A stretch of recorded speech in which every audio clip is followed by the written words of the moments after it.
ഇടതുപക്ഷത്തും വലതുപക്ഷത്തും മാറി നിന്നുകൊണ്ട് രണ്ടു വശത്തും നിന്നുകൊണ്ടും പല ഭാഗങ്ങളായി പിളർന്നും ഒക്കെ തങ്ങളുടെ അധികാരവും തങ്ങളുടെ നേതാക്കളുടെ അധികാരവും മാത്രം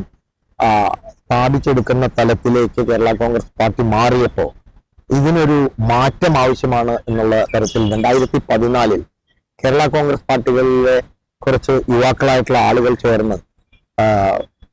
നാഷണലിസ്റ്റ് കേരള കോൺഗ്രസ് പാർട്ടി എന്നൊരു കേരള കോൺഗ്രസ് പാർട്ടിക്ക് രൂപം കൊടുക്കുകയുണ്ടായി. ഇപ്പോഴും ഞാൻ മുമ്പ് പറഞ്ഞ കേരള കോൺഗ്രസ് പാർട്ടികൾ പല ഭരണത്തിലും മന്ത്രിമാരായി ഒക്കെ നിലനിൽക്കുന്നുണ്ടെങ്കിലും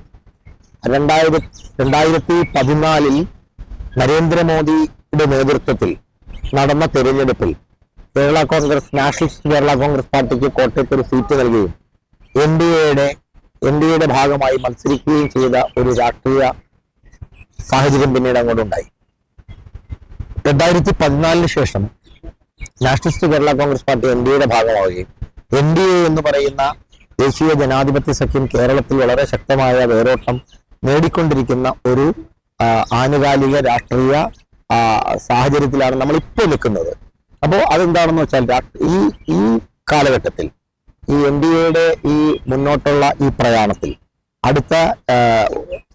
അടുത്ത വരുന്ന നിയമസഭാ തെരഞ്ഞെടുപ്പിൽ വളരെയേറെ NDAക്ക് മുന്നോക്കം വരികയും